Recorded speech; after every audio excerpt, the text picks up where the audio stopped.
is Everyday Expertise, and I'm Angela. And I'm here with Alexandre Fortin. He's a professional printmaker. He is an active member of the Printed Arts Center Atelier Circulaire and serves as vice president of its board of directors. He has participated in several group exhibitions, and his work is part of the Banque Nationale collection. Hi. Hello.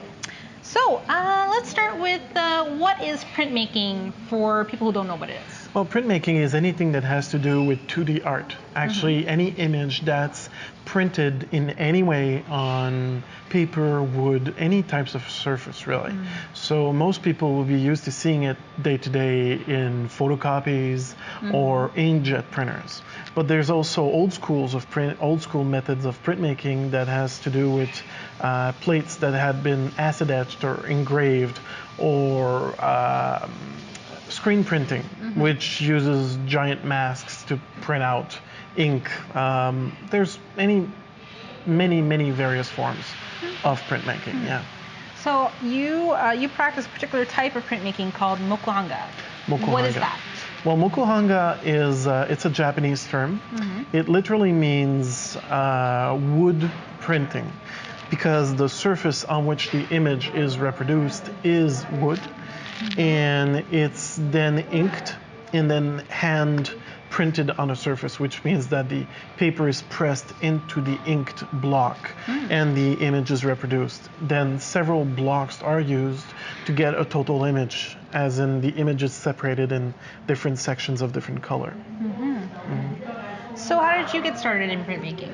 Well, printmaking I started about a little over 15 years ago. A friend of our family who was a master printmaker here at the studio just asked me out of nowhere, well, you got nothing to do right now, CJEP's over, you're out of a job, want to try something fun, you know, a new art technique or whatever? I said, sure, why not?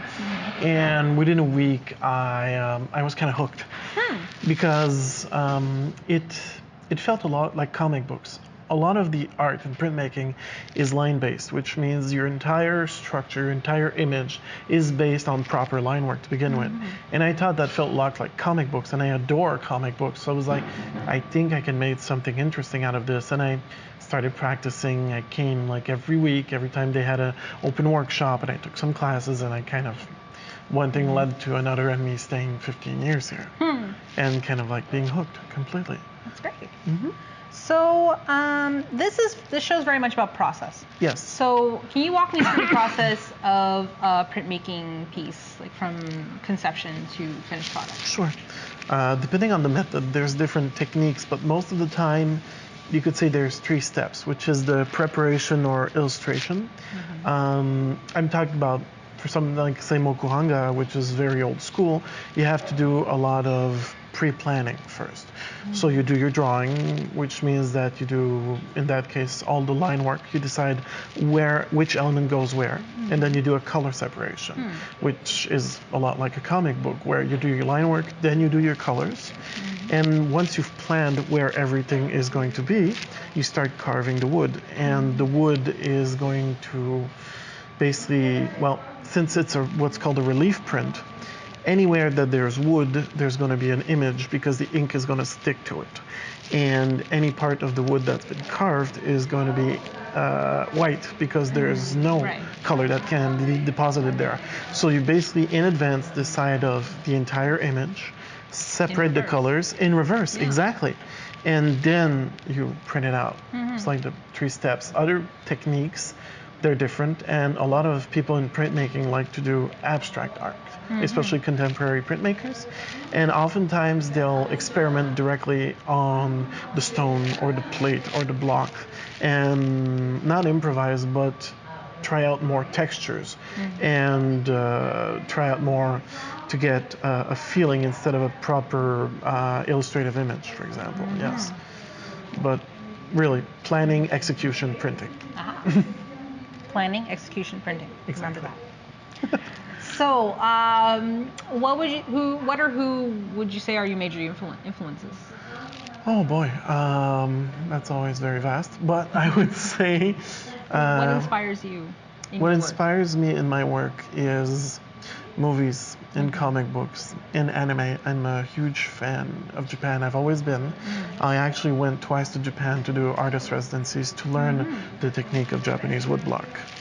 But most of the time I say even my non-woodblock art, which is copper plate etching, is done in the style of movies or comic books, which is to say a single frame of a scene in a movie, an imaginary movie that is. Right.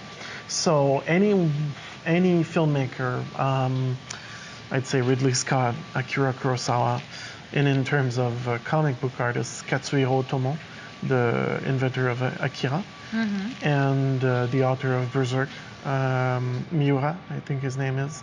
Kim Jung-gi, recently I've started to like his work a lot. He's a contemporary Korean ink artist. In terms of printmaking artists, Rubens, Rembrandt, which is more of a Renaissance artist. They had very, very detailed, very interesting art, all line-based. So you can't cheat with colors, for example. Right. So you have to have a very good drawing, a very good understanding of shadows and light to begin with, you know. So mostly comic book artists and filmmakers. That's fair. That's good. Okay. What's something you wish you'd known about printmaking before you started? Well, that it's difficult. Well, no, I mean, yeah, it's difficult in the sense that it takes long hours of preparation. It takes a lot of dedication to learn the technique. An absolute resolution that you don't need a social life. That's for damn sure. But no, I mean, what I basically would have liked to know beforehand was like that it would be maybe a difficult road ahead, but I think I would have done it anyway because I enjoy it so much. Okay. You know? How do you integrate your art into your daily life, if you do? I mean, is it your life, or is it something where you obviously you have other parts of your life? How do you make everything fit? Well, it's not always easy because oftentimes, and that's the important part, is when you work, you don't know when the inspiration's going to hit. So you're telling yourself, well, I'll reserve this amount of hours in a day to draw or do a plate or do art. And sometimes you'll only be in the zone of being like clear-headed about what you're doing, and you have to leave to, say, go make dinner in a couple hours or stuff like that. It's not always easy, but in terms of integrating it in my daily life, I mean, this work is my life. So when I'm at the studio, it's literally being at work. So I'm here 5 or 6 days a week, 40 to 50 hours. It's like this is my life, so it is a part of my daily routine and schedule. Well, you know. That's good. Yeah. You know, I mean, that's great that you're able to do that. You know, It's it's definitely difficult, I think, for a lot of artists to be able to make it their work. It's you could say it's more of a work of passion than a work of profit in a sense. It helps that I have a second job, like part of the year, to pay for that. Being an artist in Montreal is difficult because in terms of a creative hub, it's wonderful. In terms of the creativity, the variety of artists, and you could say the how do you say, the pricing of being able to work in Montreal is fantastic compared to other cities like Toronto or Vancouver, which are very expensive. But at the same time, it's the fact that it's cheaper and it's very creative. It's difficult for artists here to actually monetize their art because it's a smaller market. So I think that's the only difficult part of it. True. But in terms of effervescence, my God, Montreal is extraordinary. All right. What are your favorite aspects of printmaking? What's your favorite thing about it? Oh, that's a good one. My favorite aspects of printmaking is the almost monastic quality of patience that you have to use in it. It's when you're either carving a block or etching a plate or whatever you are, or even drawing, you have to be in the present moment. Right. You know, you can't be in the past or in the future, and you have to be absolutely patient and absolutely calm and focused because you'll make a mistake. Yeah. And at the same time, this kind of like intense concentration is a lot of fun because you kind of zone out. You're kind of how do you say, almost meditating. You know, you have to be in a very zen place to make good art. It's interesting. Yeah. It's interesting perspective. And it's one of the parts I like the most is the fact that I can kind of like completely Lose yourself in it? lose yourself in Yeah. it. Exactly. Yeah. So what is your least favorite aspect? What's something that frustrates you? Because there's always something that frustrates us about our art. Well, sometimes it's fighting with my own mind when I have to create projects. So finding the ideas, finding the reference images, and building the actual project, sometimes it takes a lot of concentration and a lot of mental work, and it's like very tiring sometimes because you kind of like, oh my god, I want to do a break. I want to have a break. I want to do something like more fun, like I'll go watch a movie or play video games or something, or or like give me a break. My god, my mind becomes my worst enemy, you know. But after a while, once you're into it, it's like I don't want it to stop. But sometimes my least favorite aspect is actually starting a project. Right. Once I'm in it, then it's awesome. Yeah. How do you cope with stress or obstacles in the pursuit of your art? Like, let's say something's just not working out in the way it did in your head. You know, or That something happens like that. very often. That happens very often. So what I'll do is I'll put it aside for a few days, a few weeks, a few months sometimes, and I'll start another project. And that's the beauty of it, is I can have several projects. Right now I think I have maybe 10 projects going at the same time, 10 ideas or sketches, and I'll work them parallelly so I don't get frustrated or bored. So I'll say, okay, I need these elements for this part of the scenery because I break it down like a movie set. Right. So scenery, characters, mood, lighting, etc. And what I'll do then is I'll get a little elements for the background and a little for the characters, and I'll start to do sketches and elements. And if I get bored, then I'll put this aside, put it in a folder, and then start another one. And then surprisingly, I advance a lot of projects at the same time, and then I don't get frustrated. That's good, yeah. You know, so I don't hit it like a wall. And I do sometimes hit a wall, and that'll tell me, yeah, switch to something else. Do you get block? Is there ever a time where you're not feeling it at all? Yep. You don't have an idea? Oh, absolutely. Yeah. All the time. What do you do about when you get there? I switch projects. Switch projects? Because what happens often, I mean, it seems redundant, but what happens is that I'll often get an inspiration by watching a movie or doing something very mundane. I'll do some gardening or whatever, and then I'll hit, my God, that's the perfect plant to go in that part.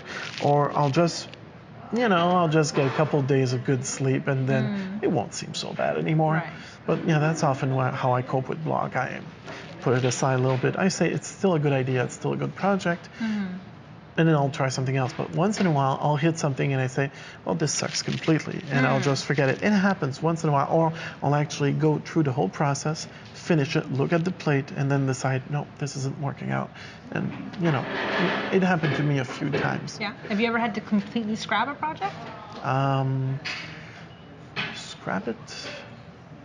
Yeah, it happened once in a while where I was like, it really, it seemed to work in my mind, but once it was on the paper, once it was finished and printed, I thought it wasn't great, so I just completely forgot it and put it aside. And a couple of times I remember I wasn't satisfied, and then like 10 years later, I actually looked at it and say, there's maybe an inkling of an idea here, a root of an idea that I could use, and then I redid it completely, and then it worked out. Yeah. But, like really throw out a project completely, it happened a few times. But it was like, it wasn't that good of an idea to begin with. Right. Yeah. Okay. Can you give some advice to people starting out in printmaking? Don't get discouraged. That would be my main advice for printmakers, for artists, because it seems like there's a lot of yeah, there's a lot of stuff to know. There's a lot of techniques to master. There's a lot of hours to put in before it starts looking like you imagine it should look.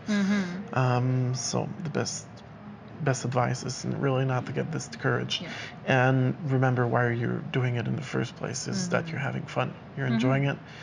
There's days where you'll feel like this is a slog. This is basically, you're just doing your hours, you're just doing your work. But most of the time, remember in the end that you're going to make something really cool out of this. So it doesn't matter if it's really difficult right now. Is there like a learning resource you would recommend people start with? Well, in terms of Japanese woodblock, there's this artist in Tokyo, actually, called David Bull. He does a YouTube channel all on Japanese woodblock printmaking, and his videos are basically like how-tos of traditional woodblock.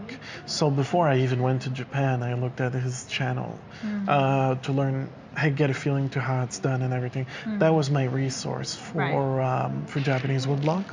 For etching, it's actually not that difficult. If you type any kind of printmaking technique really online, since it's there's quite a few universities and printmaking schools out there that have resources out. So the second you type out anything online, you should find. I don't know like any one website in particular or resource in particular, and most of the time experimenting is the best resource. Okay, that's cool. So we're at the point where you can promote anything you want to promote. So, well, how can people find your work? Well, you can find my work online at alexandrefortinartist.com. And I also have a Facebook page under the same name and an Instagram page under the same name. And we'll have links to all of this in the description of the video. Awesome. I also like to plug my studio, which is the Atelier Circulaire. Which is where we are actually filming this interview right now. Right. We're an artist co-op in the Myland of Montreal. We offer classes. We offer artist residencies. We have 10,000 square feet of studio, covering screen printing, old school lithography, laser cutting, laser etching. We have a dark room. We have old school pewter type. If you've seen these old, letter types, that's cool. We do that too. Wow. We have anything to do with 2D printed paper art. So it's a very, very cool place. So visit us anytime. Yeah. We're friendly to strangers. Awesome. All right. Well, thank you. Thank you, Alex. Thank you, everybody, for watching. This has been Everyday Expertise. I'm Angela. Bye. Thank you. Thanks for watching. We hope you enjoyed this interview. Be sure to share this video with friends and colleagues who may also enjoy this topic. Let us know your thoughts by leaving a comment below or check the description for our social media. See you next time.